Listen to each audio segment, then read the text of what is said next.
यशोदानन्दन व्रजनरञ्जन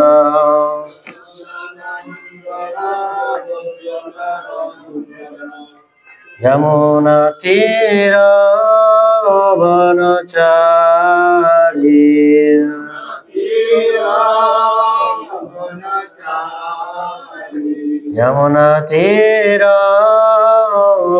यमुनातीरवनचारी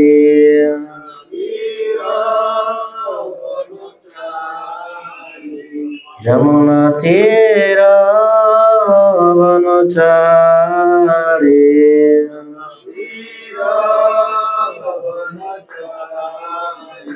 जय राधा माधव कुंज बिहारी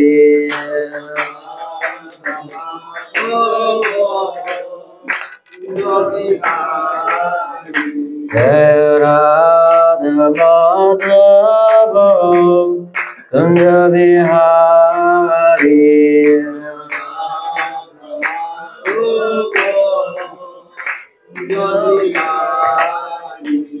हरे कृष्णा कृष्णा कृष्णा हरे हरे हरे राम राम राम हरे हरे हरे कृष्णा कृष्ण कृष्ण हरे हरे हरे राम राम राम हरे कृष्णा कृष्णा कृष्णा हरे हरे हरे राम राम राम हरे हरे हरे कृष्णा कृष्ण कृष्ण हरे हरे हरे राम राम राम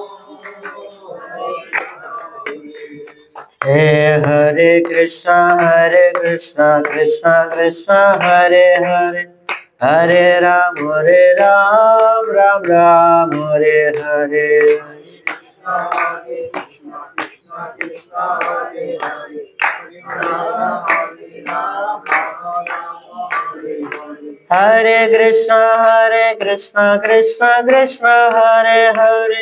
हरे राम राम हरे हरे हरे कृष्णा कृष्ण कृष्ण हरे हरे हरे राम राम हरे कृष्णा कृष्णा कृष्णा हरे हरे हरे राम राम राम हरे हरे हरे कृष्णा कृष्ण कृष्ण हरे हरे राम राम राम जय राधा माधव जय राधा माधव राधा माधव जय राधा माधव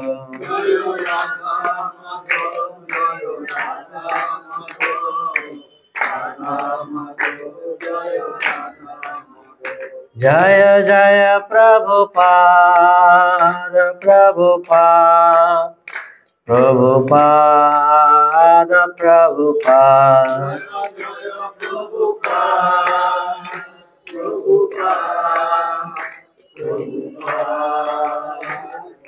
निताय गौर हरि बोल हरि बोल हरि बोल हरि बोल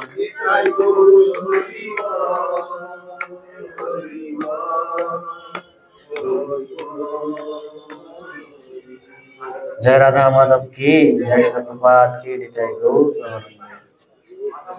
ओम अज्ञानतिमिरन्धस्य ज्ञानाञ्जनशलाकया चक्षुरुन्मिलितं येन तस्मै श्रीगुरुवे नमः। नमो विष्णुपदाय कृष्णप्रेष्ठाय भूतले श्रीमते भक्तिवेदान्त स्वामिनिते नमामि। नमस्ते सरस्वती देवे गौरवाणी प्रचारिणे निर्विशेष शून्यवादी पश्चात्देशतारिणे वंशाकल्पतरुभ्यश्च कृपा सिन्धुभ्येव च पतितानां पावनेभ्यो वैष्णवेभ्यो नमो नमः। हे कृष्ण करुणा सिन्धु दीनबन्धु जगत्पते गोपेश गोपिकान्त राधाकान्त नमोस्तुते। तप्त कांचन गौरांगे राधे वृंदावनेश्वरी विश्वभानुसुते देवी प्रणमामि हरिप्रिया। नीलाचल निवासाय नित्याय परमात्मने बलभद्र सुभद्रां जगन्नाथाय नमो नमः। नमो महावदनाय कृष्ण प्रेम प्रदायते कृष्णाय कृष्ण चैतन्य नामने गौरतीशे नमो नमः। नमो ब्रह्मण देवाय गो ब्रह्मण हिताय च जगद्हिताय कृष्णाय गोविन्दाय नमो नमः। नित्यानंद नमस्तभं प्रेमानंद प्रदायते स्थूलकल्मनाशय जन्नवा अथायते नमो नमः। जय श्री कृष्ण चैतन्य प्रभु नित्यानंद श्री अद्वैत गदाधर श्रीवासदि गुरुभक्तवृंद। हरे कृष्ण कृष्ण कृष्ण हरे हरे हरे राम राम राम हरे हरे। ओम नमो भगवते वासुदेवाय। ओम नमो भगवते वासुदेवाय। ओम नमो भगवते वासुदेवाय।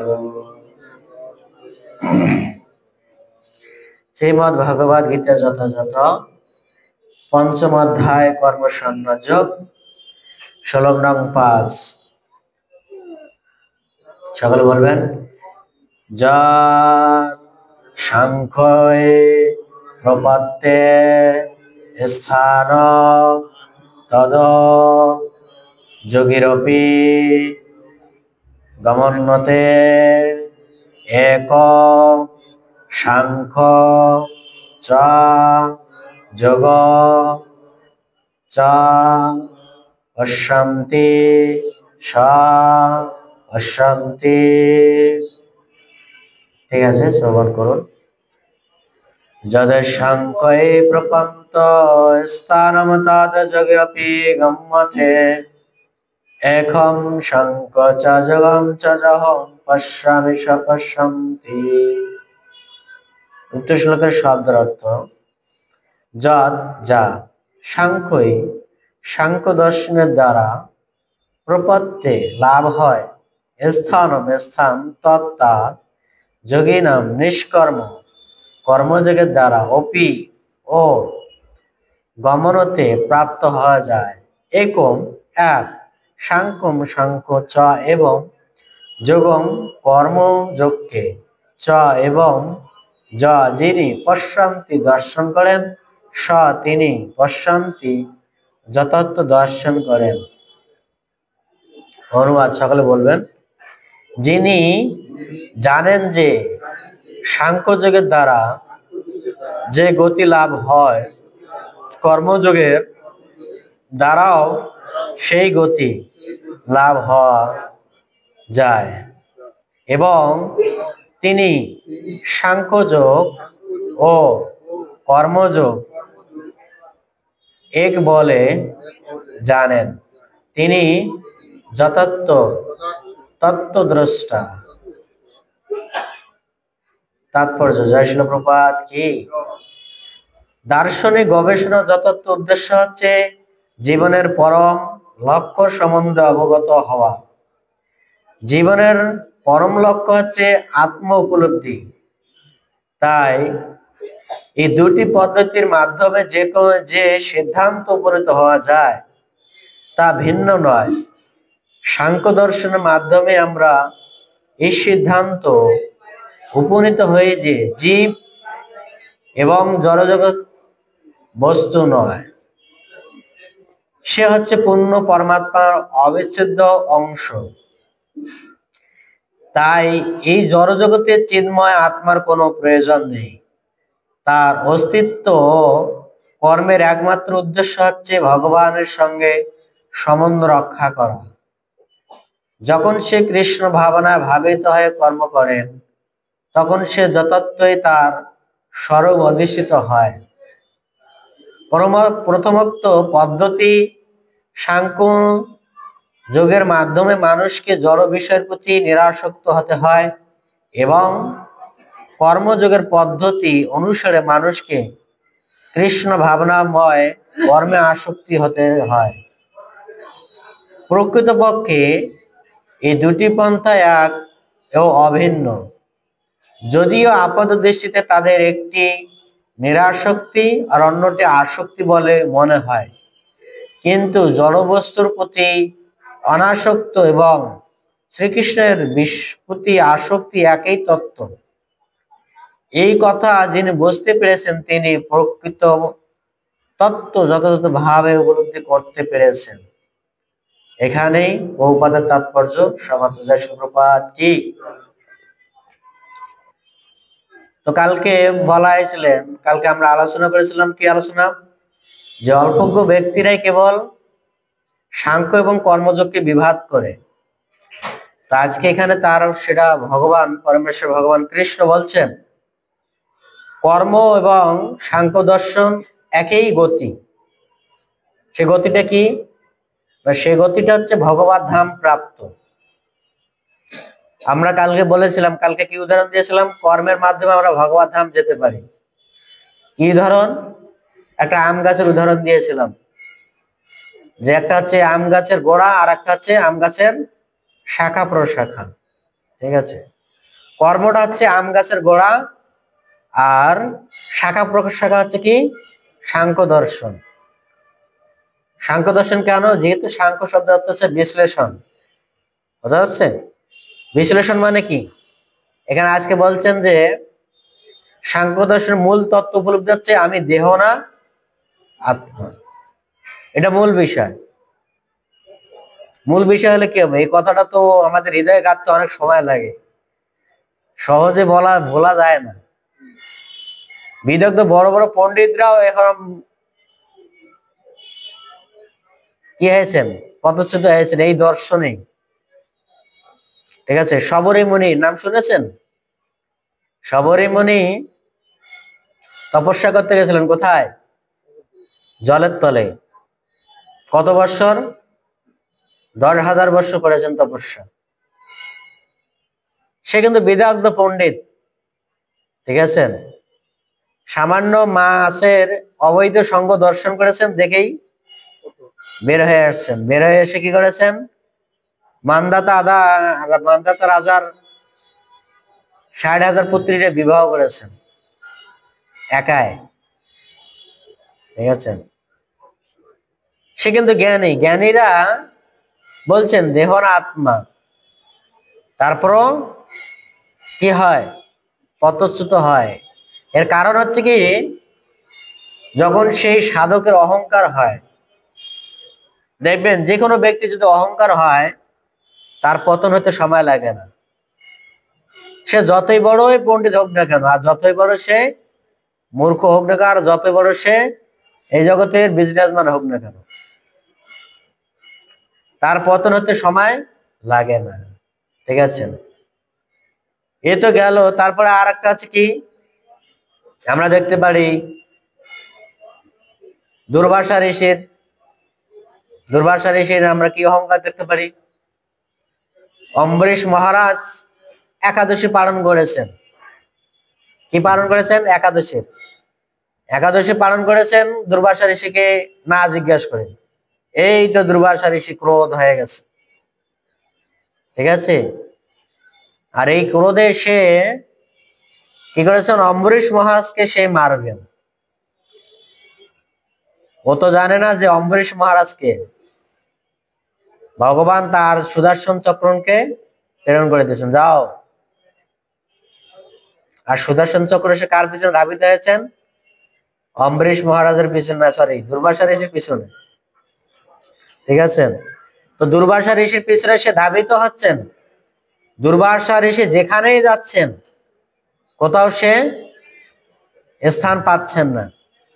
একদম ব্রহ্মলোক থেকে শুরু করে শিবলোক থেকে শুরু করে সব জায়গায়, ভগবান ধামেও গেছেন, সেখানেও বলছেন না আমার তো আর ইয়ে নেই, চক্র আমার কথা শুনবে না, কারণ এই চক্র আমার ভক্তের কথা শুনবে।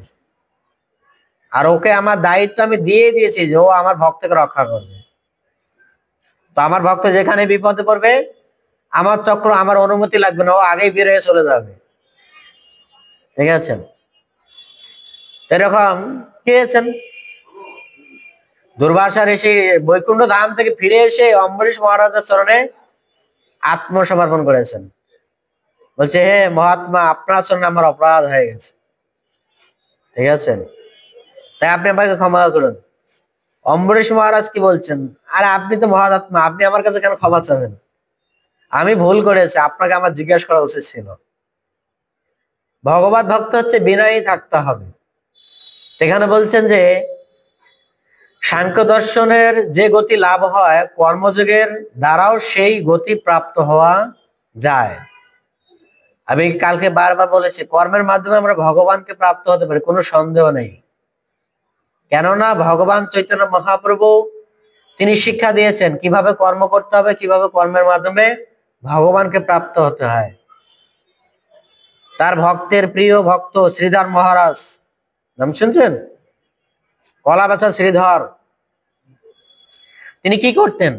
এই যে কলার মোচা বিক্রি করতেন, এটা কর্ম, তার বিজনেস ছিল।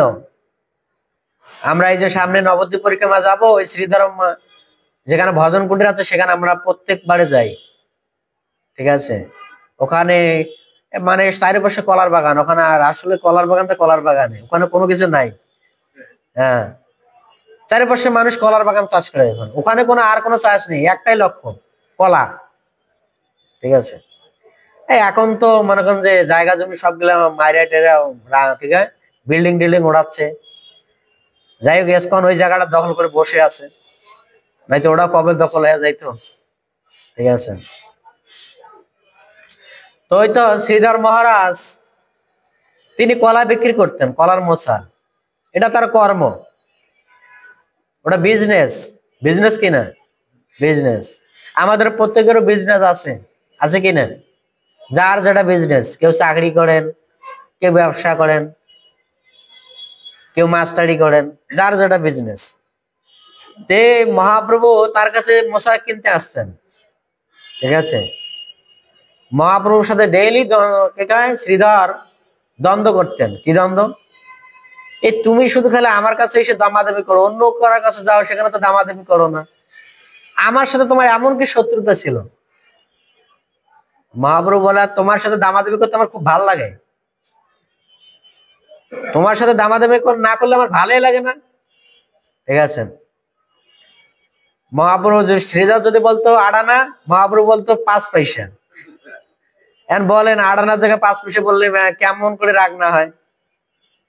আর মহাপ্রভুকে মশা দিতে চাইতেন না, বলছে তোমার কাছে মশা বিক্রি করবো না, তুমি যাও, ঠিক আছে, বিক্রি করবে না। আর মহাপ্রভু মশা ধরে টান দিয়ে নিয়ে যেত, এই আড়ানাকে 5 পয়সা দিয়া টান দিয়ে নিয়ে যেত। তো দেখেন তার ভক্ত শ্রীধর ওই 5 পয়সা দিয়ে, ঠিক আছে, এই যে 5 পয়সা দিয়ে আছে, 2.5 পয়সা দিয়ে ফুল কিনতো আর 2.5 পয়সা গঙ্গা পূজা লাগাইতো, ঠিক আছে, ওই দিয়ে ভগবানের সেবা করতো। তখন তো ওই 2.5 পয়সার অনেক মূল্য ছিল, ঠিক আছে। 2001 সালে আপনারা দেখছেন 5 পয়সা, দেখছেন না? 5 পয়সা হলে কত 1 টাকা, এর আগে মনে আরো বেশি দিয়েছিল, 5 পয়সা 10 পয়সা 1 পাই 2 পাই, এগুলো অনেক মূল্য ছিল আগে। এখন না 10 টাকার মূল্য নাই। আগে যেরকম 5 পয়সা বা 8 আনা দিয়ে ব্যাগ ভর্তি করা যাইতো, এখন স্যার 2000 টাকা দিয়ে ভর্তি করা যায় না। ঠিক আছে, তো এরকম মহাপ্রভুর সেই সময় শ্রীধরের সাথে এরকম মহাপ্রভু ডেইলি ঝগড়া করতেন কলার মশা নিয়ে। ঠিক আছে, আর শ্রীধর সেটাই সন্তুষ্ট হতেন, মহাপ্রভুর সেটাই সন্তুষ্ট। ঠিক আছে, এই নিয়ে গঙ্গা পুজো করতেন, এই নিয়ে কি করতেন, তার গৃহের সংসার চালাতেন। তিনি কিন্তু বিবাহ করেন নাই। ঠিক আছে, তার একাই হরিনাম করতেন, একাই সংসারে, যা তার কলার বাগান ছিল সেইটার মধ্যে কর্ম করে করে কলার মশাই বিক্রি করে তার জীবন যাপন করতেন। ঠিক আছে, আর সে প্রত্যেক দিন রাতে কান্না করে হরিনাম করতেন। ঠিক আছে, তো ওখানে যারা আশেপাশে থাকতো তারা শ্রীধরকে গালিগালাজ করতো, বলতো এই মশা বেড়া বিক্রি করতে পারে না, পেটে খাইতে পারে না, কান্না করে। ও আর কি বুঝবে যে হরিনাম করার কান্নার কি ফল। সারা রাত ধরে এরকম হরিনাম করতে আর কান্না করতো। ঠিক আছে, এখানে দেখেন, এখানে কিন্তু কর্ম শেখাচ্ছে শ্রীধর মশাই। তিনি কর্ম করেছেন গৃহের কর্ম করে কিন্তু ভগবত ভক্তি করেছেন, সেটা শেখানো হচ্ছে। আজকে বলছেন কর্মযোগের মাধ্যমে ভগবত ভক্তি লাভ করা যায়। আপনি কর্ম না, এরকম না যে কর্মকে ত্যাগ করে আপনি ভগবত ভক্তি লাভ করতে পারবেন, কখনোই না। ভগবান বলছে কর্ম ধর্ম হবে তখনই যে কর্ম আমাকেই সমর্পণ করা হয়। এই জন্য মহাপ্রভুর সমস্ত পার্শ্বদরা এই সমস্ত বিষয় শিক্ষা দিয়েছেন। যেমন আজকে হচ্ছে অদ্বৈত আচার্যের আবির্ভাব তিথি, জানেন? অদ্বৈত আচার্য কোথায় জন্মগ্রহণ করেছেন? সুনামগঞ্জ। ঠিক আছে, সেখানে বিশাল বড় অনুষ্ঠান আছে। সেখানে আমাদের নবদ্বীপ মহারাজ আছেন, উনি ওখানে নেতৃত্ব, ওই মন্দির ওনার উন্নয়ন হচ্ছেন, বিশাল বড় সেখানে আয়োজন অনুষ্ঠান। আর সেখানে এই যে আমাদের কি মাসে একটা কি স্নান হয় যেন, হ্যাঁ, পুনাতীর্থ স্নান। হ্যাঁ, ঠিক আছে, ওটা চৈত্র মাসে। হ্যাঁ, চৈত্র মাসে ওই স্নানে লক্ষ লক্ষ ভক্ত সেখানে যায়, সমাগম হয়। আমি যাইনি, কোনোদিনও আমি যাইনি এই জায়গায়। আপনি গেছেন? মানে আমি ওখানে ওখানে শুনছি, যে এমনি শুনছি ধামের মহিমা, যে ওখানে কোনো রাস্তাঘাট নেই, যাতায়াতের কোনো ব্যবস্থা নেই, হেঁটে যেতে হবে। এখন আছে? আচ্ছা আচ্ছা, মানে নদীর মাঝখান দিয়ে হেঁটে যেতে হয় নাকি? ঠিক আছে, তা যেমন সেই শ্রীধর রাতের বেলা হরিনাম করতেন, কান্না করে করে ভগবানের কাছে প্রার্থনা করতেন, আর ডেইলি মহাপ্রভুর সাথে এই কলার মশা নিয়ে দ্বন্দ্ব করতেন। তো একদিন মহাপ্রভুর সমস্ত পার্শ্বদকে ডাকছেন, কোথায়? মায়াপুরে। ঠিক আছে, মায়াপুরে ভগবান চৈতন্য মহাপ্রভু যেখানে ভজন করতেন, সেখানে সবাই সমস্ত পার্শ্বদকে ডাকছেন। ডেকে ভগবান চৈতন্য মহাপ্রভু সমস্ত পার্শ্বদদের বলছেন, কার কি মনোবাসনা আছে বলো, আজকে আমি সমস্ত ভক্তের মনোবাসনা পূরণ করব। কারণ অনেক সময় অনেক যারা দেবতার গণিতায় ভগবান কি, জয় লক্ষ্মী নারায়ণ কি, অনেক যারা দেবতাদের উপাসনা বড়লোক ভক্ত, ওরা বলতে পারে যে আমার ভক্তের দুর্নাম গেতে পারে। কি গেতে পারে? যে এই যে যারা কৃষ্ণের ভক্ত হয় তাদের বাড়ি ঘর কি ভাঙা চুরা, এই কথাটা বলতে পারে। এই জন্য মহাপ্রভু বলছেন, ঠিক আছে, আমি সমস্ত আমার পার্শ্বদের আমি বরদান দেব। কি বরদান? যার যা লাগবে আমি দেব। ঠিক আছে, সমস্ত পার্শ্বদ আসছেন, মহাপ্রভু সেখানে রূপ দর্শন করাচ্ছেন। মহাপ্রভু যে পরমেশ্বর ভগবান কৃষ্ণ সেটা প্রদর্শন করিয়েছেন। ঠিক আছে, এক পাশে দেখবেন একটা ছবি আছে মহাপ্রভুর, এখানে রামের অভিনয় দেখানো হয়েছে, রাম সীতা ধনুক ধারণ করেছেন, ভগবান কৃষ্ণ বাঁশি বাজিয়েছেন, এরকম একটা ছবি আছে, দেখেছেন? এটা দেখেন না, এটা আমার মোবাইলে আছে এই ছবিটা। ওই একসাথে ভগবান কয়েকটা লীলা প্রদর্শন করিয়েছেন, তিনি দেখিয়েছেন আমি পরমেশ্বর ভগবান কৃষ্ণ। ঠিক আছে, তা আমি এই জগতে আসছি কি জন্য? আমি ভক্ত অবতারে এই জগতে অবতীর্ণ হয়েছি। ঠিক আছে, তাই মহাপ্রভু সমস্ত পার্শ্বদের ডাকছেন। এই যে আমাদের পুণ্ডরিক বিদ্যানিধি কালকে আবির্ভাব ছিল, শনিবার নাকি? না, সোমবার সোমবার ছিল, সোমবারে আবির্ভাব ছিলেন।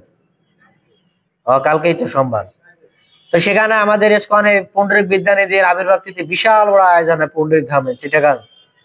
ঠিক আছে, সেখানে শ্রীপাদ চারুচন্দ্র প্রভু সেখানে লেকচার দিলেন। ঠিক আছে, তো সেখানে পণ্ডিত বিদ্যানিধিও গিয়েছিলেন মহাপ্রভু সেই ইয়েতে। ঠিক আছে, সমস্ত পার্শ্বরা যখন গিয়েছেন সবাইকে বর চাইছেন, বলছেন, সবাই বলছে এক কথায়, প্রভু আপনি আমাদের কি ভক্তি প্রদান করুন। মহাপ্রভু বলছে, আরে আমি ভক্তি তো দেবো, এ বাদে আর কিছু বলো, ভক্তি আমাদের তোমাদের আমি দিয়ে দেব, সমস্যা নাই। আমি চাই আমার ভক্তরা আরো বড় লোক হোক। ঠিক আছে, তাই তোমরা প্রার্থনা করো কি কি কার কোন ঐশ্বর্য লাগবে। ঠিক আছে, তা কেউ চায়নি। বিশেষ করে শ্রীধরকে জিজ্ঞাসা করছেন, বলছে শ্রীধর আমি তো তোমার গৃহে গেলাম, তোমার দেখলাম সম্বল কি একটি ঘড়ি আর একটি থালা, আর যে ঘরে তুমি থাকো সেই ঘর দিয়ে চাঁদ দেখা যায়। হ্যাঁ ঠিক আছে, তোমার আমি দেখতেছি তোমার রাতের বেলা চাঁদ দেখা যায় সেই ঘরে, তুমি বর্ষাকালে কিভাবে থাকবে সেখানে? কমসে কম তুমি আমার কাছে ঐশ্বর্য চাও। মহাপ্রভু বলছেন এনারা তো না চাইলো, তুমি কিন্তু আমার কাছে ঐশ্বর্য চাও। তোমার এই অবস্থা দেখে আমি আর সহ্য করতে পারতেছি না। তা মহাপ্রভুকে বলছেন যে প্রভু আমার কাছে কিছু লাগবে না, আমি যেতে আছি আমি এতেই খুশি। আর আমি আপনার কাছে একটাই প্রার্থনা করি, কি প্রার্থনা? যে নিমাই আমার কলার মোচা ডেইলি কেড়ে কেড়ে দেয়, সেই নিমাই যেন আমার জন্মে জন্মে প্রভু হয়।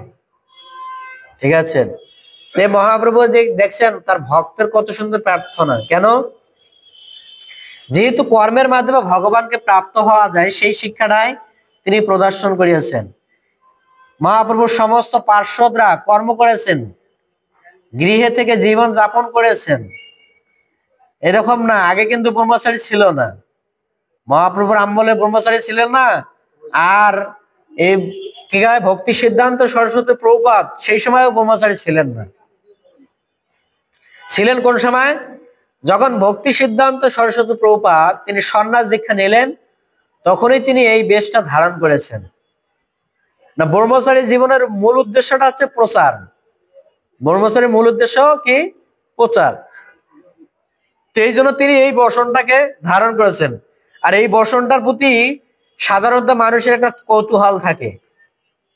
যখন ভক্তি সিদ্ধান্ত সরস্বতী প্রভুপাদ এই বসনটাকে ধারণ করেছেন, গেরুয়া বসন, তখন তিনি সবাই তাকে এসে প্রশ্ন করতেন, আপনি কেন এরকম এরকম কাপড় গ্রহণ করলেন, বিষয়টা কি? আমরা এই কাপড়ের মহিমা কি বুঝবো? ভক্তি সিদ্ধান্ত সরস্বতী প্রভুপাদ বলছেন যে আমার গুরুদেব আমাকে আদেশ দিয়েছেন। কি আদেশ দিয়েছেন? যে দেখো বিমলা প্রসাদ, আমি তো এতটা প্রচার করতে পারিনি, কিন্তু আমি তোমাকে সমস্ত প্রচারের দায়িত্ব দিচ্ছি। সমস্ত পৃথিবীতে তুমি এই ভগবত বাণী প্রচার করো। কিন্তু তিনিও সফল হলেন, তিনি ভারতবর্ষে আর বাংলাদেশে এসেছেন, আর বেশি কোথাও যেতে পারেননি। ঠিক আছে, এর মধ্যেই তিনি প্রচার করেই 64টি মঠ স্থাপন করেছেন। করার পরে তিনি আর এই জগৎ থেকে অপ্রকট হয়ে গেছেন। এই যে গেরুয়া বসনটা, তখন ওই তাকে অনেকে প্রশ্ন করতেন, গেরুয়া বসন পড়তেন। গেরুয়া বসন প্রতি যেমন সাধারণত বাংলাদেশে আপনি এখনো যদি অনেক জায়গায় যাওয়া হয়, সবাই হা করে তাকিয়ে থাকে, কারণ এটা একটা অদ্ভুত পোশাক। এই পোশাকটা অ্যাভেলেবেল দেখা যায় না। ঠিক আছে, এই জন্য এই পোশাকটাকে ধারণ করা হয়েছে। আর এই পোশাকের মাধ্যমে কি হয় না, জগতের মানুষের একটা কৌতূহল থাকে। কি কৌতূহল? যেমন কোনো নতুন বস্তু যদি কেউ দর্শন করে, তখন একটা তার প্রশ্ন করার মনোবৃত্তি জাগে। কি জাগে কি না? কেন জাগে? যে না, আপনি কেন এই পোশাক পরেছেন, এই পোশাকটা এটা কোথায় পেলেন আপনারা, এই সামথিং প্রশ্ন করবে। এরকম ভক্তি সিদ্ধান্ত সরস্বতী প্রভুপাদকে করতেন ব্রিটিশরা। তখন তো ব্রিটিশ শাসন চলেন, সেই সময় করতেন। আর ভক্তি সিদ্ধান্ত সরস্বতী প্রভুপাদ সেই সময় সিঙ্গাপুরে ছিলেন। তিনি এত শিক্ষিত ছিলেন যে সেখানে তার বিদেশিরা তার কাছে কিছুই না। ঠিক আছে, আপনাদের একটা স্টোরি বলি ওনার জীবনের। এক সময় তিনি প্রচার করতে গেছিলেন কলকাতায়। ঠিক আছে, কলকাতায় ছিল ব্রিটিশদের প্রধান কেন্দ্র। ঠিক আছে, সেখানে মানে উনি হিন্দিতে বলতেছেন আর বিদেশিরা সব হাসতেছেন। কেন হাসতেছেন? বিদেশিরা যেহেতু ইংলিশ বেশিটাকে প্রাধান্য দেয়, ওরা হিন্দিটাকে এত প্রাধান্য দেয় না। ঠিক আছে, যে রকমের হাসতেছেন, তখন ভক্তি সিদ্ধান্ত সরস্বতী প্রভুপাদ বুঝতে পারছেন যে উনি আমি ইংলিশ বলতে পারতেছেন, ওই জন্য মনে হয় ওরা হাসতেছে। উনি এত ইংলিশ লেকচার শুরু করেছেন, ওনারা ইংলিশ শুনে অবাক, এত সুন্দর ইংলিশ কিভাবে বলতে পারে, আমরাও তো এরকম ইংলিশ বলতে পারি না। আমরা তো ইংলিশ ভাষায় কথা বলি, কিন্তু আমাদের ইংলিশটা এত ক্লিয়ার আসে না, যেটা ওনার কাছে ইংলিশটা ক্লিয়ার আসছেন। সেই দুইজন বিদেশি তার চরণে আত্মসমর্পণ করেছেন।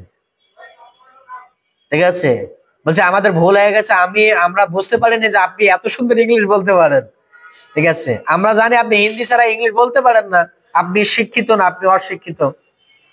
তখন ভক্তি সিদ্ধান্ত সরস্বতী প্রভুপাদ বলছেন, আমি এই ভারতবর্ষের টপ কলেজ যে আছে সেটাকে আমি পাশ করে বের হয়ে আসছি। আমি সামান্য কোনো শিক্ষিত ছিলেন না, ম্যাজিস্ট্রেট, ওনার তো ওর পিতা ছিলেন। ঠিক আছে, আমি এই ভারতবর্ষের সবচেয়ে বড় ইউনিভার্সিটি যেটা, সেটা থেকে স্কলারশিপ নিয়ে আসছি এখানে। ঠিক আছে, তো তখন সেই বিদেশি দুইজন তার শিষ্য হয়ে গেছেন, তাদেরকে দীক্ষা দিয়েছিলেন। তারা বাংলাদেশে আসছিলেন, এই যে আমাদের পাশে যে গৌরী মঠটা আছে না, এই শিষ্যরা আসছিলেন এখানে। এখানে কিন্তু ভক্তি সিদ্ধান্ত সরস্বতী প্রভুপাদ তিনি এই মন্দির প্রতিষ্ঠিত করেছেন, করে এখানে ওনাদের ওই দুইজন বিদেশি শিষ্যদের দায়িত্ব দিয়েছিলেন। কিন্তু তারা এতটা চাপ সামলাতে পারেনি, চলে গেছিলেন। তখন এখানকার কোন এক বাঙালি ভক্তকে দায়িত্ব দিয়েছিলেন, ততটা উন্নতি হয়নি। ভক্তি সিদ্ধান্ত সরস্বতী প্রভুপাদ থাকতে অতটা মানে ডেভেলপমেন্ট করতে পারেনি। যখন তিনি এখানে একটা টিএমসি গঠন করেছিলেন, তখন এটা ডেভেলপমেন্ট হয়েছে। ঠিক আছে, অনেক প্রচারের তখন কি ছিলেন, মানে অনেক বাধা বিপত্তি ছিল। ঠিক আছে, যদি কেউ আগে এরকম শুনতো, যদি ইসকনের নাম শুনতো বিদেশি, তাহলে সবাই আর কি ধারে আসতো না।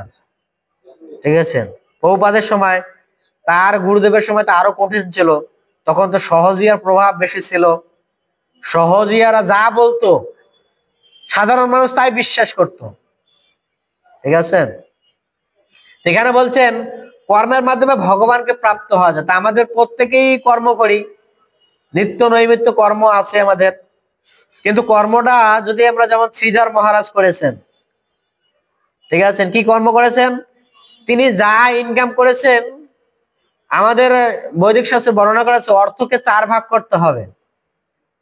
ঠিক আছে, কেন বলা হয়েছে এটা আমার কথা না, প্রভুপাদ ভগবদ গীতার এই তাৎপর্য একটা ব্যক্ত করা আছেন। আমাদের অর্থটাকে 4 ভাগ করতে হবে। যদি আমাদের অর্থটাকে আমরা 4 ভাগ করতে পারি, তাহলে সংসারে কোনো সমস্যাই হবে না। যদি আপনি 100 টাকা পান, তাহলে আপনাকে হিসাব করতে হবে 4 ভাগে কত টাকা পড়ে, 4 25 সঙ্গে 100।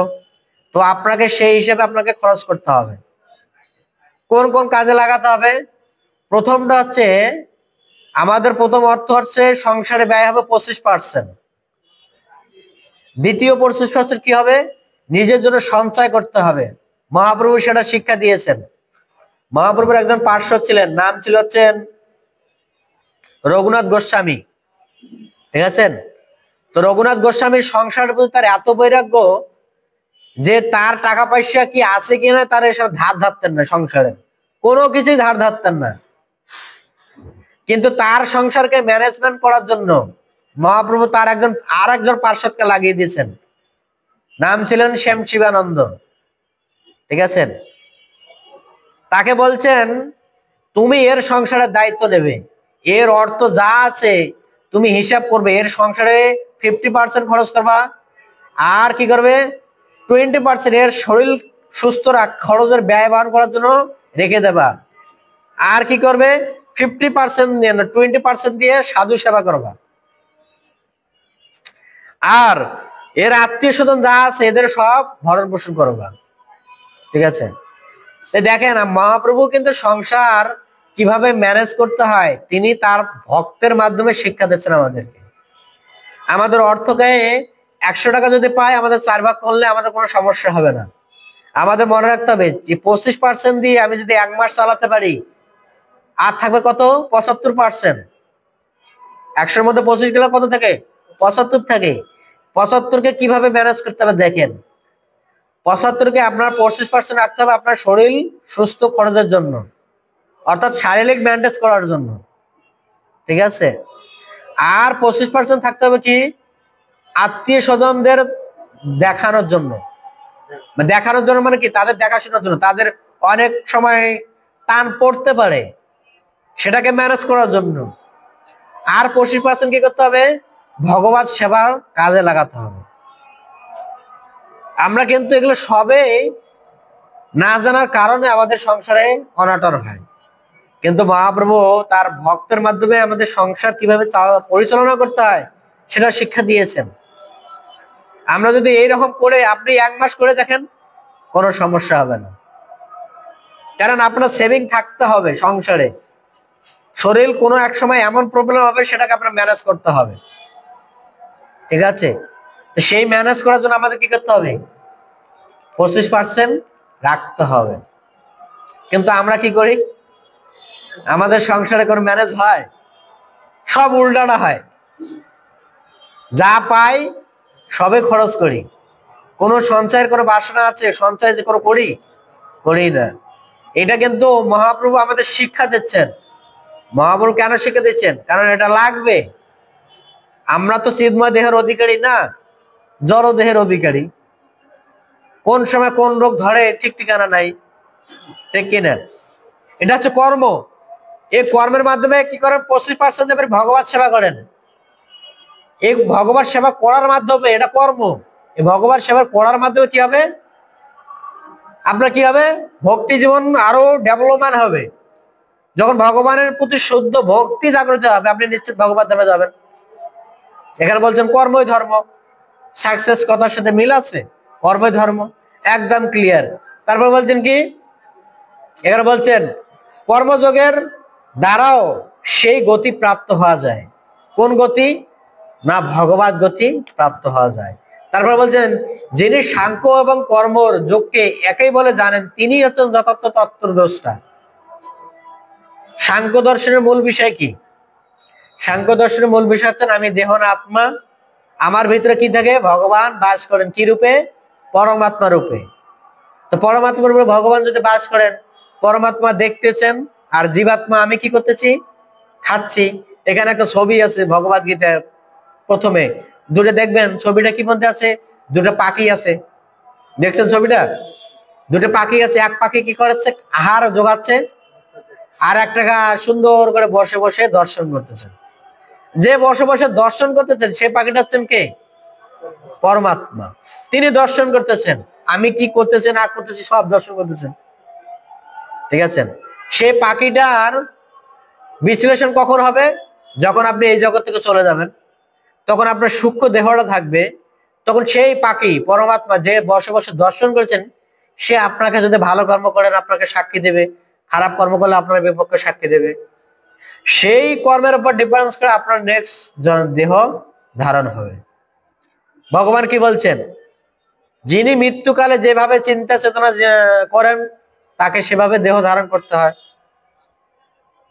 এক্সাম্পল হচ্ছেন ভরত মহারাজ। ভরত মহারাজ মৃত্যুর সময় চিন্তা করেছেন কার? হরিণের চিন্তা করেছেন।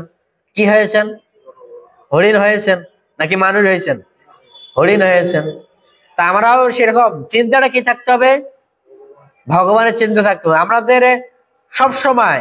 এরকম না যে আমি এখন মন্দিরে আছি, হরিনাম করলাম আর বাকিটা চিন্তা করলাম না। চিন্তাটা আমাদের ভগবানকে সবসময় নিয়ে করতে হবে, তাহলে ভগবান আপনার মুখে স্মরিত হবে। এই যে আমরা বলি না, বিদ্যা আছে কার দেবী? সরস্বতী। সরস্বতী কখন বাস করবে? যখন আমরা সরস্বতীকে নিয়ে রিসার্চ করব। কি আপনি 1-2 ঘন্টা বই পড়বেন আর সারাদিন এক বইয়ের ধারে যাবেন না, তাহলে সেই বিদ্যা মুখস্থ হবে?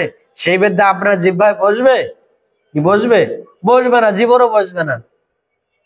তা আপনাকে কি করতে হবে? যেটা পড়বেন সেটাকে সবসময় মনে মনে অনর্গল বলতে হবে। বললে কি হবে? সেই সরস্বতী দেবী আপনার জিহ্বার মধ্যে বসে যাবে, আর তখন আপনি না চাইলেও সেটা অটোমেটিক বের হয়ে আসবে। দেখবেন যেমন ইসকনের আমাদের গুরুকুল ছোট ছোট বাচ্চাদের কেন শ্লোকগুলো সুন্দর সুন্দর হয়? কেন হয়? বাচ্চাদেরকে এরকম করে শেখানো হয়, এরকম করে মুখস্থ করানো হয়, ওটাকে ডেইলি রিসার্চ করে, বলে তো এত সুন্দর ভাবে সে মন্ত্রটা বলতে পারে, এত সুন্দর শ্লোকটা বলতে পারে নাকি? আপনি হঠাৎ মুখস্থ করবেন না, কোনো কিছু করবেন, হঠাৎ এসে আপনাকে যদি বলা মাইক ধরে, আপনি বলতে পারবেন? এক্সাম্পল আমি নিজের উপলব্ধি বলি, আমার 2011 সালে আমি ভোলায় প্রোগ্রামে গেছিলাম। তো ভোলায় প্রোগ্রামে গেছিলাম, সেই সময় আমি নতুন গান শিখেছি, ঠিক আছে? তো আমার ডিপার্টমেন্টাল লিডার তখন সমক্ষ গৌরাঙ্গ দাস ব্রহ্মচারী প্রভু আমাকে দিয়েছিলেন বড় স্টেজে তুলসী আরতি গাইতে। তো তুলসী আরতি গাইতে দিয়েছে, আমার শরীর কাঁপা শুরু হয়ে গেছে। সেখানে হাজার লোক, আমার জীবনে আমি স্টেজে তুলসী আরতি গাই নাই, মাইকে কথা বলেই নাই। স্বাভাবিক যে মাইকে কথা বলবে না, তার শরীর কাঁপবেই, ঠিক আছে? কেন? একটা ভয় কাজ করবে, কি না কি বলবো, কি না কি হবে, ঠিক আছে? এরকম তুলসী আরতি গাইতে দিয়েছেন, ভয়ে ভয়ে আমি কিছু আমার হারমোনিয়াম বাজাবো কি, আমার হাত পা কাঁপতেছে, হারমোনিয়াম বাজা পরে, আগে তুলসী আরতিটা গায়ালই, ঠিক আছে? পরে তুলসী আরতি গাইতেছি, গাইতে গাইতে লাইন ভুলে গেছি। লাস্টে আমার পাশে আর একজন সিনিয়র কর্মচারী ছিল, পরে আমাকে বলে দিচ্ছেন এরপরে এটা হবে, কারণ কি ভয়ে ওটা হয়ে গেছেন। সেম এরকম ছোট ছোট বাচ্চাদেরকে আপনি ওদেরকে শেখাবেন, ওরা ভয় পাবে না, কিন্তু আপনাকে যদি আমি দেই, আপনি ভয় পাবেন, কি না কি বলবেন। সাধারণ কথা, মাইকে বসলে আপনি ভয় পাবেন। এটাই বলছেন যে আমাদের কি করতে হবে, একটা শ্লোক শিখতে গেলে আমাদের অনেক সময় লাগে, সেই সময়টা দিতে হবে, ঠিক আছে? সেটা আমাকে দিতে হবে, দিলে কি হবে, আমি সেই শ্লোকটা আস্তে আস্তে মুখস্থ করতে পারবো। মুখস্থ করলে না আমার শ্লোকটা মুখস্থ হবে, আমি যদি নাই করি তাহলে আমি কি করে মুখস্থ হবে? তাই এখানে বলছেন যে আমাদের সাংখ্য দর্শন আর কর্মযোগ কোনোটাই ভেদ নাই। ভগবানকে মূল বিষয় হচ্ছেন কি, গাছের গোড়া আর হচ্ছে শাখা প্রশাখা। তো ভগবানকে জানা যায় কর্মের মাধ্যমে, ভগবানকে কি করা যায়, সাংখ্য দর্শনের মাধ্যমেও বিশ্লেষণ করা যায়, ঠিক আছে? বিশ্লেষণ করার মাধ্যমে কি হয়, ঠিক আছে? আপনি বিশ্লেষণ করার মাধ্যমে ভগবানকে আপনি জানতে পারবেন যে ভগবান এইরকম। আর কর্মের মাধ্যমে সহজ শক্তি, সহজ মানে কি, আমি যা কর্ম করতেছি, যা ফল পাচ্ছি, সবকিছু ভগবানকে অর্পণ করলে হলো। শ্রীধর কখনো কি বিশ্লেষণ করেছিলেন যে মহাপ্রভু আপনাকে আমার তত্ত্ব জানতে হবে, জানতে হবে কি আপনি ভগবান কি না, কি করে আমি বিশ্বাস করব? সহজভাবে কর্ম করেছেন। কি সহজভাবে? আর মহাপ্রভু আসছেন, কলার মোচা কিনে নিয়ে গেছেন, আর ডেইলি কাড়াকাড়ি করতেন। ভগবানকে তার বিশ্লেষণ করার সময় নেই। কেন সময় নেই? সে জানেন মহাপ্রভু ভগবানের অবতার, তাই তিনি সহজভাবে বিষয়কে গ্রহণ করেছেন। সহজভাবে মহাপ্রভু যা বলতেন তাই শুনতেন, আর সেই অনুসারে কর্ম করতেন। আমাদের সেম, আমরা যে কর্ম করতেছি আমরা সহজভাবে করে নেব। আমাদের যা কিছু আছে, আমি যে বর্ণনা দিলাম, অর্থকে 4 ভাগ করে দেখেন, আপনার কোনো কিছু সমস্যা হবে না। আপনি গৃহের মধ্যে ভগবত সেবাও করতে পারবেন, সবকিছু করতে পারবেন, কিন্তু আপনাকে অর্থটাকে হিসাব করে ভাগ করতে হবে। আপনি অর্থটাকে 4 ভাগ করে আপনাকে কর্ম করতে হবে। এটা আমার কথা না, কিন্তু এটা ভগবদ গীতা, আপনার এই শ্লোকটা পাবেন। আর এখানে প্রভুপাদ সেই শ্লোকের তাৎপর্য ব্যক্ত করেছেন যে অর্থকে আমাদের 4 ভাগ করে ডিভাইড করা আছে। তাহলে সেই অর্থ কি করবে, আপনি 4 ভাগে সুষ্ঠুভাবে পরিচালনা করতে পারবেন। আমাদের সমাজের মূল সমস্যা কি, 4 জনই তো, 4 জন কিনা, একটা হচ্ছে ব্যক্তিগত সংসার, দুটো হচ্ছে কি আত্মীয় স্বজন, তৃতীয় নাম্বারটা হচ্ছে শারীরিক সমস্যা, আর চতুর্থ নাম্বার সমস্যা কি, ধর্ম। এটাই তো। এই 4টে সমস্যা যদি সমাধান হয়ে যায়, তাহলে আপনার ঝগড়া করার দ্বন্দ্ব আছে? কোনোই সমস্যা নেই। সেটাই মহাপ্রভু ম্যানেজ করে শিখিয়েছেন। তা আমাদের ওটা ম্যানেজ করতে পারলে ধর্ম করতে কোনো সমস্যা হবে না, কর্ম করতে কোনো সমস্যা হবে না, সংসার চালাতে কোনো সমস্যা হবে না, পরিবার পরিস্বজনদের পরিচালনা করতে সমস্যা হবে না, ঠিক আছে। কিন্তু আমরা যখন উল্টাটা করি তখনই আমাদের ধর্ম করতে ট্যাগ না গেল মানে কি হতাশাগ্রস্ত অনুভব করি, ঠিক আছে। আমাদের অনেক গৃহস্থ ভক্তরা এরকম করে, ওরা অর্থকে মানে সুন্দরভাবে ম্যানেজ করে না, ঠিক আছে। আর ম্যানেজ না করার কারণে কি হয়, ওরা নতুন নতুন ভক্তি জীবনে আসে, যেমন নতুন নতুন যারা ভক্তি জীবনে আসে তারা খুব আনন্দে থাকে, আর যখন 2-1 বছর হয়ে যায় তখন ভক্তি জীবনে তার বিরক্তি ভাব চলে আসে। কেন চলে আসে? যখন তার সবকিছু ম্যানেজ হচ্ছে না সঠিকভাবে। কি ম্যানেজ হচ্ছে না? সংসার ম্যানেজ হচ্ছে না, অর্থ ম্যানেজ হচ্ছে না, ধর্ম ম্যানেজ হচ্ছে না, তারপরে কি শারীরিক ম্যানেজ হচ্ছে না, তখনই সে ধর্ম থেকে বিচ্যুত হতে চায়, ঠিক আছে।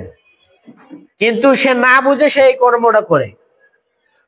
যদি সে বোঝে কর্মটাই ধর্ম, যদি সে জানে যে কর্ম ধর্ম, তাহলে সে কর্মটাকে সে বিশ্লেষণ করার দরকার নেই, সে সেভাবে ম্যানেজ করবে। আচ্ছা বলেন তো, ভগবান কৃষ্ণ সেটা শিক্ষা দিয়েছেন কিনা? সংসার করে দেখিয়েছেন। মহাপ্রভু শিক্ষা দিয়েছেন কিনা? বিবাহ করে সংসার করে দেখিয়েছেন কিনা? দেখেন মহাপ্রভু বিবাহ করে ক্লাস নিতেন কোথায়?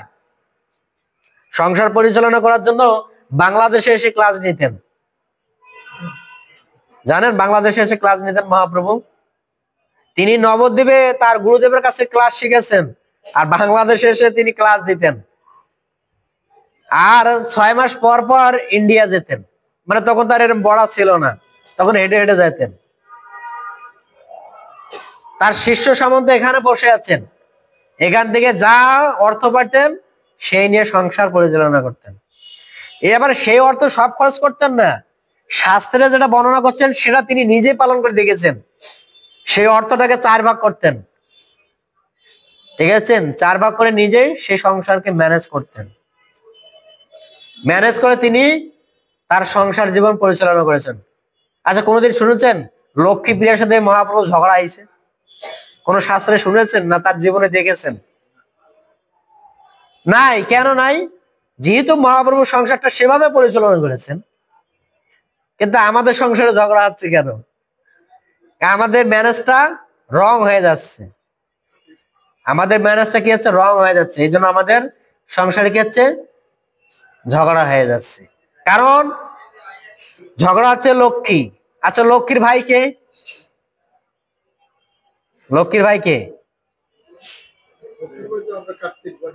না না না না, লক্ষ্মীর ভাইকে জানেন? লক্ষ্মীর ভাই আছে আমাদের এই যে অসুর, কি অসুর জন্য, ঠিক আছে। তো লক্ষ্মীকে যে সৎভাবে ব্যবহার করতে পারবে না, তার ভাই তার ঘরে আগুন লাগাই দিবে।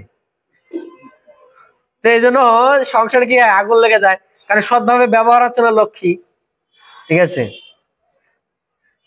লক্ষ্মীকেও আমাদের সৎভাবে ব্যবহার করতে হবে। তার ভাইয়ের নাম কি অসুর নামটা আমার মনে নেই নামটা। হ্যাঁ না না না না, আরে হ্যাঁ লক্ষ্মী সমুদ্র থেকে উৎপন্ন হয়েছে, ওর ভাইও কি নাম যেন, ওর নামটা একসাথে উৎপন্ন হয়েছেন সমুদ্র মন্থনের সময়, ঠিক আছে। তো ওই অসুর হচ্ছে লক্ষ্মীর ভাই। তো যখন লক্ষ্মীকে অপব্যবহার হয় তখন ওই উৎপাত সৃষ্টি করে, ঠিক আছে। কি উৎপাত? কলহ উৎপাত সৃষ্টি করে সংসারে। দেখছেন আমরা দেবতারা যখন লক্ষ্মীকে অপহরণ করতে চেয়েছিলেন, সেই অসুর কি করেছিলেন? সে উৎপাত সৃষ্টি করেছেন। আর সেটাকে ঠান্ডা করার জন্য ভগবান বিষ্ণু যে যুদ্ধ করতে হয়েছেন, ঠিক আছে। তা আমরা দেখতে পারি তো লক্ষ্মীও আমাদের সব কাজে সঠিক কাজে ব্যবহার করতে হবে। আপনি যতই টাকা পয়সা ইনকাম করেন না কেন, আপনাকে ধর্মের কাজে ব্যবহার করতে হবে, না হলে লক্ষ্মী আপনাকে স্ত্রী দেবে না, ঠিক আছে। এটা আমার কথা না, কারণ লক্ষ্মী হচ্ছেন ভগবানের সেবায় যুক্ত হওয়া। আচ্ছা ভগবান রামচন্দ্রের কয়জন ভাই ছিলেন? 4 জন। 4 জনের নাম কি কি? রাম, লক্ষ্মণ, ভরত, শত্রুঘ্ন। আচ্ছা দেখতে পাচ্ছেন রামের সাথে লক্ষ্মণের কি সম্পর্ক জানেন? আমি আজ পরশুদিন মহাভারতে পড়লাম, রামের সাথে লক্ষ্মণের সম্পর্ক আছে ধর্ম আর অর্থ, ঠিক আছে। রাম হচ্ছে কে? ধর্ম, আর অর্থ হচ্ছে কে? লক্ষ্মণ। আর শত্রুঘ্ন কি? ভরত আর শত্রুঘ্ন কি? হ্যাঁ, ভরত হচ্ছে কি ধর্মের, ধর্মের কি মানে ধর্মকে যিনি ধারণ করেন, কি ধারণ করছেন, কাকে ধারণ করছেন, রামকে ধারণ করছেন, তাকে বলা হয় ধর্ম। আর কামকে, কাম হচ্ছে শত্রু গ্রহণ। তাই ধর্মের সাথে কামের কিন্তু যুক্ত আছে, বোঝা গেল?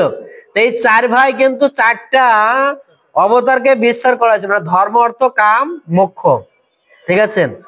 এই যে ভরতের সাথে শত্রুঘ্নের সম্পর্কটা দেখেন কত এত সুন্দর, আপনি কল্পনা করতে পারবেন না। রামের সাথে লক্ষ্মণের এত সুন্দর সম্পর্ক, তার মানে কি ধর্ম আর অর্থের সাথে যুক্ত হচ্ছে, আর আছে কাম আর মুক্তির সাথে যুক্ত হচ্ছে কে, ভরত আর শত্রুঘ্ন। তাহলে চার ভাই চারটাকে ম্যানেজ করেছেন,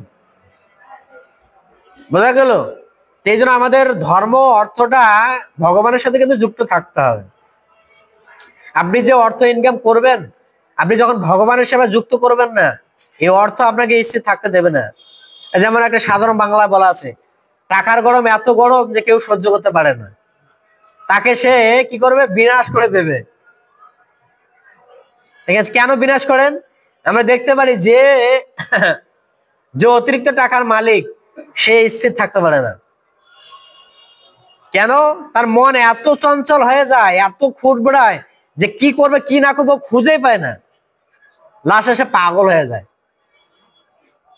ঠিক আছে? সে এত গরম কেন? কারণ লক্ষ্মী হচ্ছে চঞ্চল, ও থাকতে দেবে না তার গৃহে। এই জন্য তাকে হ্যান্ডেল করার জন্য কি করতে হবে, ধর্মের সাথে তাকে যুক্ত করতে হবে।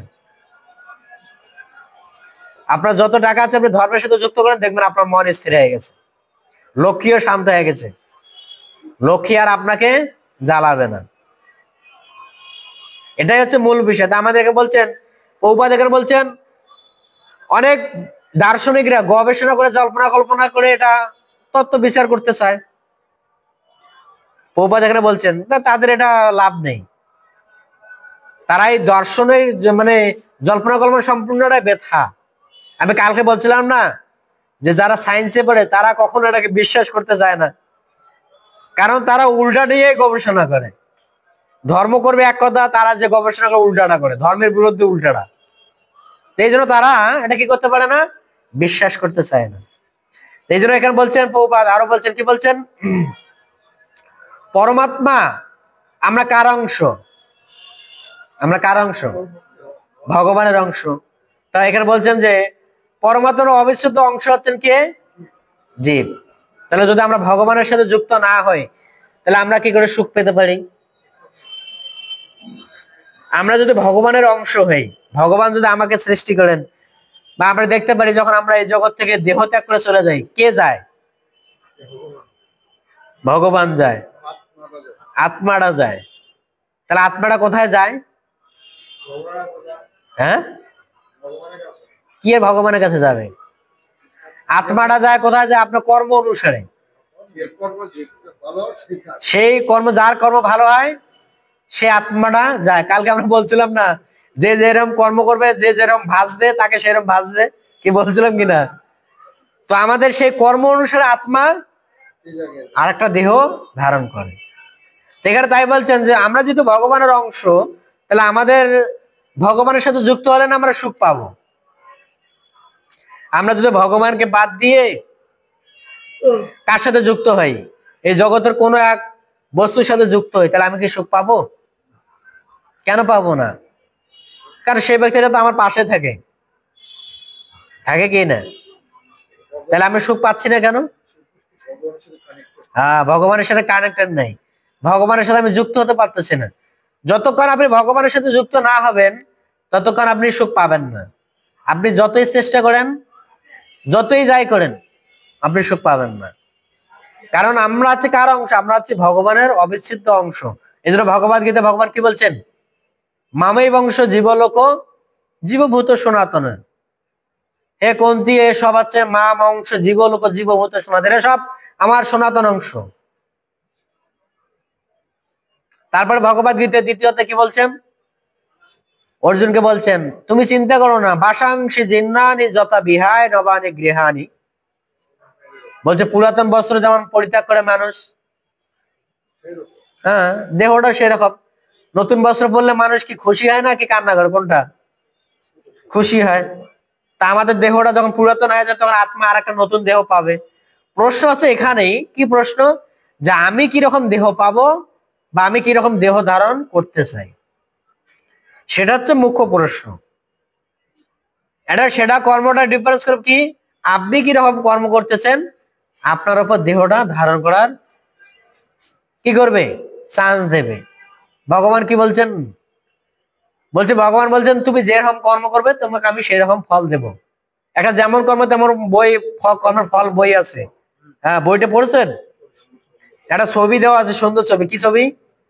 একজন মানুষ একটা গরুকে কাটতেছে, মানে একজন গরুর দেহধারী কিন্তু মানুষের মুখ, আর একজন কি কয় গরুর দেহ মানুষের মুখ, ছবিটা এরকম দেওয়া, তাই তো?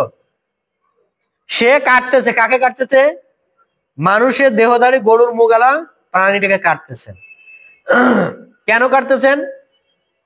যেহেতু সে আগে ওর জন্মে কাটছিলেন, তাই পরবর্তী জন্মে তাকে সে কাটতেছে। তো আর আমাদের, অর্থাৎ আমরা বুঝতে পারতেছি যে আমাদের ডিসিশনটা এখানেই। আমাদের ডিসিশনটা যে এরকম না স্বর্গে যে হবে বা নরকে যে হবে, এখানেই সব বিচার আদি হয়। তার আমরা কিছু নমুনা দেখতে পারি। আমরা দেখতে পারি মানুষ যখন মৃত্যুবরণ করে তার 3 রকম লক্ষণ হয়, মনে রাখেন। একটা হচ্ছে সত্যগুণের লক্ষণ, একটা হচ্ছে রজগুণের লক্ষণ, আর একটা হচ্ছে তমগুণের লক্ষণ। যে মানুষ হা করি এই পৃথিবী থেকে দেহত্যাগ করে যাবে তার মনে করতে হবে তমগুণের লক্ষণ, কারণ সে যমদূতকে দেখে সে হতাশাগ্রস্ত অনুভব, মানে তার ভয়ে সে হা করেছেন। ঠিক আছে? রজগুণের ব্যক্তির প্রভাব সেম, কিন্তু সে হা করবে না, সে তার জিহ্বা বার করবে, জিহ্বাতে কামড় দেবে, চোখ উল্টে যাবে। ঠিক আছে? ভয়ে। আর যে সত্যগুণে দেহ ত্যাগ করবে তার সে হাসি মুখে বিদায় নেবে। এই জন্য ভগবান অর্জুনকে বলছেন যে হে কুন্তীয়, তুমি সত্যগুণে অধিষ্ঠিত হও। আপনি ভগবদ গীতায় লাস্টে 18 অধ্যায়ে শেষের দিকে ভগবান বলছেন অর্জুনকে, কি বলছেন? তুমি সত্যগুণে অধিষ্ঠিত হও, যদি তুমি আমাকে জানতে চাও সত্যগুণে যাও। এই জন্য আমাদের দিনটাকে ভাগ করা হয়েছে কিরকম, রাত 3টা থেকে সকাল 9টা, ভোর 4টা 5টা অব্দি সত্যগুণ। ঠিক আছে? এই সময় সত্যগুণে বাস করে। আপনি এই সময় যদি ঘুম থেকে ওঠেন তাহলে আপনার ভিতরে সত্যগুণ প্রবেশ করবে। রাত 3টা থেকে ভোর 5টা, এটা হচ্ছে সত্যগুণ। আর 9টা থেকে দুপুর বিকাল 4টা হচ্ছে রজগুণ। এই বিকাল 4টা হবে রজগুণ অব্দি মানুষ এই সময় কর্ম করার জন্য ব্যতিব্যস্ত। মানুষ কিন্তু কর্ম করে কি রজগুণের প্রভাবে। ওই সময় মানুষ কর্ম করার জন্য উঠে উঠে লাগে, কর্ম না করলে ও স্থির থাকতে পারবে না। ওই সময় ও না চাইলেও তাকে কর্ম করতে, তাকে দৌড়াতে হবে, বাধ্য। এই সময় সে রজগুণের প্রভাব থাকে তার। এই জন্য রজগুণের প্রভাবে ওই সময় দেখবেন মানুষের ক্রোধ এত পরিপূর্ণ থাকে, আপনি একটু কথা বললেই ধুর মশাই কি শুরু করছেন আপনি আমার সাথে। ঠিক আছে? এত ক্রোধ প্রকাশ করবে। ঠিক আছে? রজগুণের প্রভাব। আর বিকাল 5টা থেকে রাত 12টা হচ্ছে তমগুণের প্রভাব। দেখবেন এই সময় মানুষ যত জগতের আঁকা মুকাম আছে সব এই সময় করে।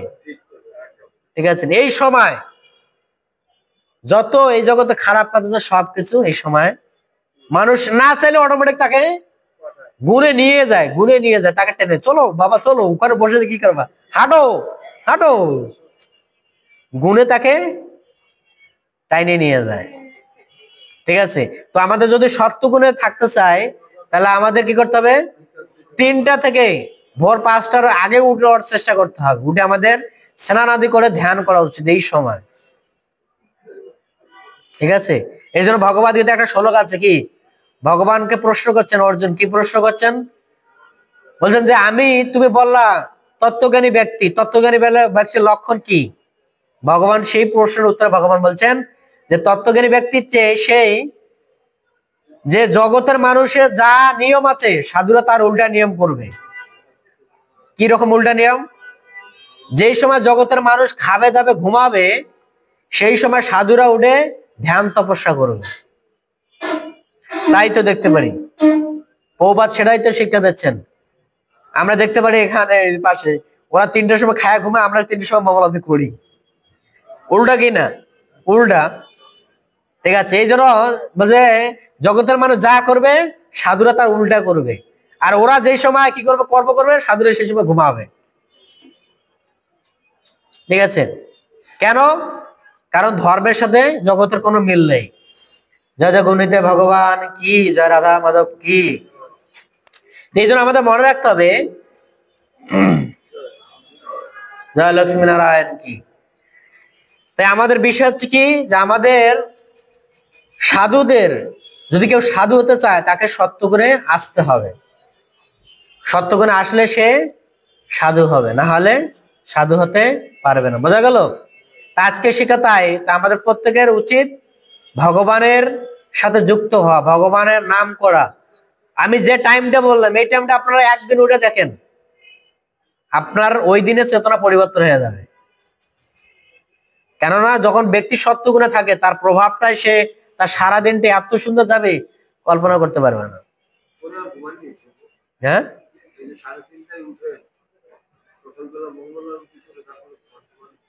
কেন ঘুমাবে কেন?